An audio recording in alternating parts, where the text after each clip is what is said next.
dua manajemen emosi selama ini, ya. Satu, ada yang disebut supresif. Artinya apa? Setiap ada emosi negatif, orang itu mengatakan nggak apa-apa, biar aja, aku telan aja. Itu namanya supresif.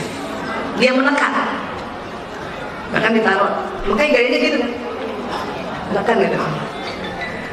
Supresif itu, manajemen supresif bagus untuk lingkungan, tapi buruk untuk diri sendiri.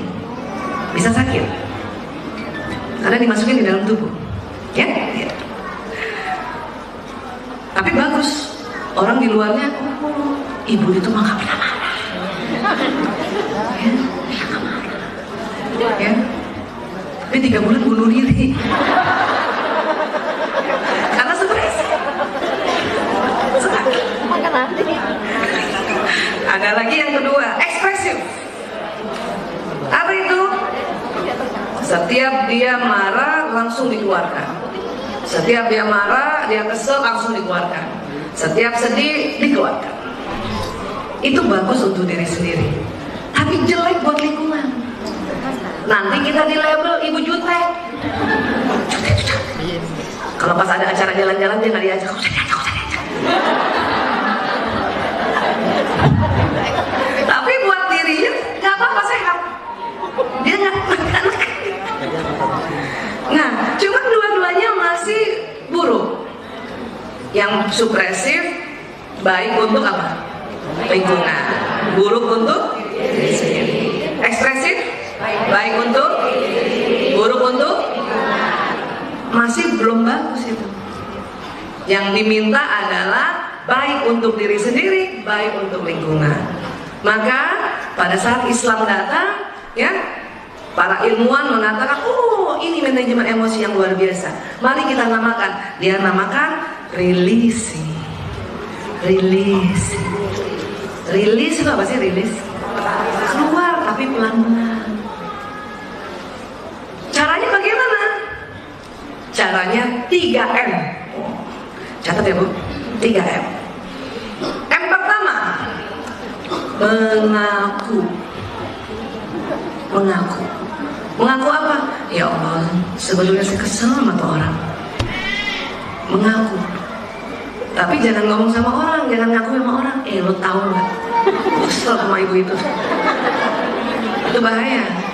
Mengaku. Kenapa? Manusia diciptakan oleh Allah punya onderdil pengakuan. Ya. Makanya teman kita yang Nasrani itu, kalau nggak salah Katolik ya, kalau dia merasa punya dosa, dia pergi mengaku kepada pendetanya.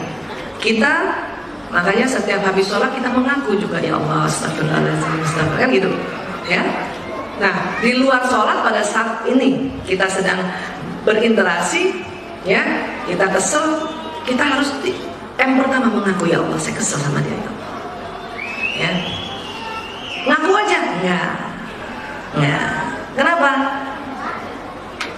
Emosi itu rupanya di sistem limbik ternyata bertingkat, pakai level.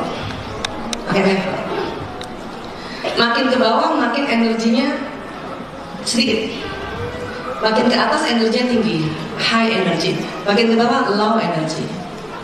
Ya, kalau dia digabungkan dengan ilmu tentang nafsu lawamah, nafsu amarah, dan nafsu mutmainnah, itu cocok sekali. Ya, levelnya 3. Lawamah, apatis, sedih, sama takut. Amarah, las itu buru-buru atau rakus sebenarnya. Anger, marah, dan pride, sombong. Ya, itu amarah. Emosi juga tadi kita sudah sepakat, nggak semuanya negatif, ada yang positif, yaitu yang mutmainnah. Courageous, semangat, di situ sudah senang, terus gembira tuh di situ. Acceptance, menerima, itu syukur, ya, dan peace, damai. 9-9-nya ini Bu ada di otak kita, bahkan ada di otak hewan mamalia, dan tidak bisa hilang. Maka teknik releasing, 1, mengaku, ya Allah, sebetulnya saya kesal sama dia, ya Allah. M kedua, minta diangkat, ya Allah, angkat marahku. Kita kurang tepat kalau kita bilang, ya Allah, hilangkan marahku. Kenapa? Gak bisa hilang memang. Angkat masuk ke sini mutmainnah, dia diangkat. Makanya istilah anak sekarang move on. Ma, move on dong please. Papa teh emang begitu. Anak sekarang aja paham tuh bapaknya begitu. Ya, makanya kalau kita lagi sedih, anak-anak bujuk kita, come on, move on. Kenapa? Memang harus diangkat. Maka M kedua tadi minta Allah angkat. Ya Allah, angkat marahku ya Allah. Ya Allah, angkat sedihku ya Allah. Ya Allah, angkat takutku ya Allah. Ya Allah, angkat sombongku ya Allah. Angkat supaya dia naik ke atas. Ya, M kedua. Teknik mengangkat bagaimana? Disitulah masuk istighfar. Setelah bilang minta diangkat, astagfirullahaladzim, astagfirullahaladzim, astagfirullahaladzim. Itu enaknya istighfar tuh. Ibu nggak usah perintah narik nafas, dia akan tarik nafas sendiri karena sudah mengeluarkan duluan.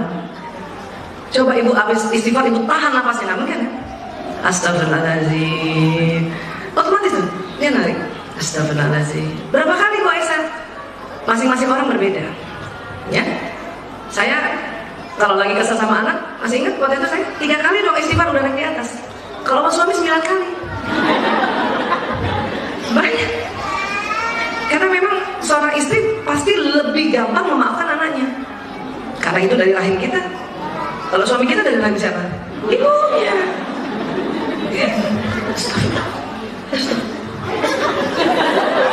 Udah 3 kali belum selesai. Udah berbagai-bagai yang gaya istighfarnya.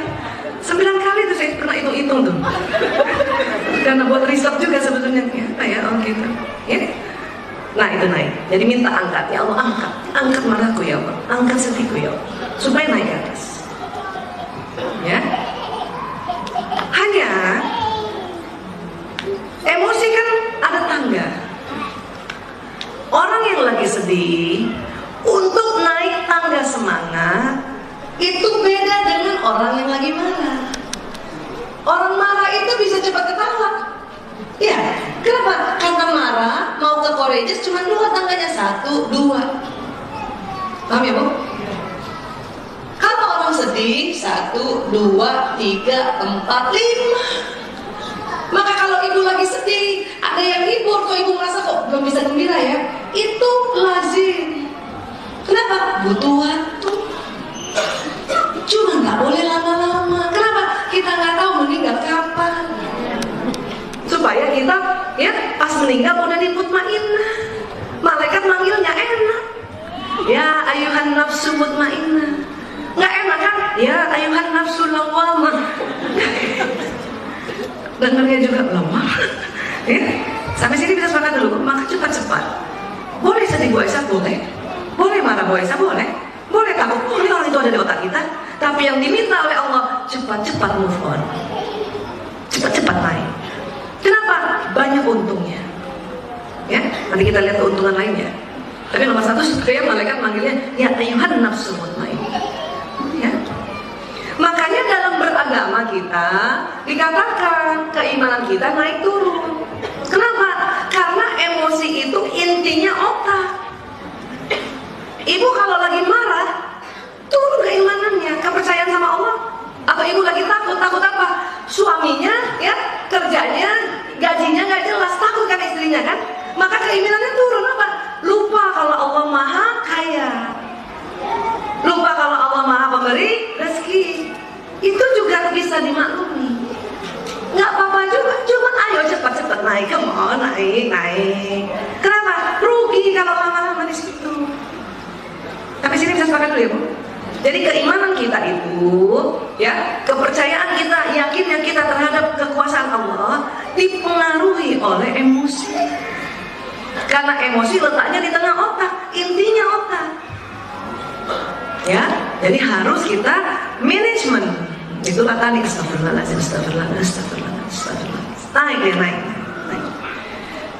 Ibu pernah nggak lihat orang marah? Habis itu ketawa tuh. Nggak berapa menit kan?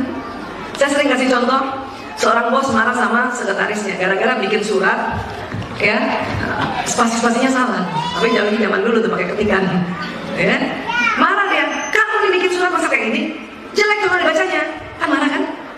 Ya, masa berkali-kali saya sudah kasih tahu bikin surat yang bagus, kayak saya dong. Nah itu berarti udah naik apa? Level sombong. Tapi udah bagus, dia naik, nanti mau naik lagi.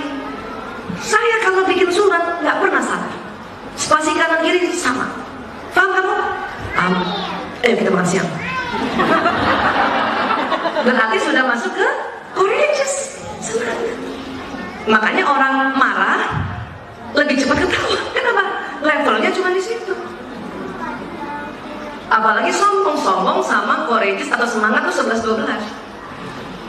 Kita pintar masak, ajak teman makan, nanya teman, enak banget siapa yang makan? Siapa yang masak ini makanan ini? Gue. Berarti levelnya apa tuh? Makanya Allah ajarkan kalau kita dipuji katakan Alhamdulillah, Masya Allah, Tabarakallah. Cuman karena ya siapa yang masak ini? Enak ya? Enak, Alhamdulillah. Nah itu berarti kita naik di sini gembira, bahkan bersyukur. Cuman antara semangat dengan sombong emang 11-12, kadang naik turun tuh. Siapa yang masak ini? Enak nih, Alhamdulillah. Gue. Paham ya Bu? Dekatnya itu tangga. Saya paling sering kalau kumpul sama teman-teman Al-Azhar ya, lupa kalau emang sering begini. Karena gitu ya zaman-zaman dulu gitu kan. Ada teman saya bilang, Aisyah, namanya juga anak-anak, gembira aja ngomongnya, gile lo. Itu gembira padahal, gile lo ustazah lo sekarang, padahal lo dulu rockers. Yang minta ya. Saya kalau sama teman-teman dekat itu ya antara courageous dengan sombong tuh 11-12 jalan. Ih lo jadi ustazah sekarang, Alhamdulillah, Masya Allah, Tabarakallah, gue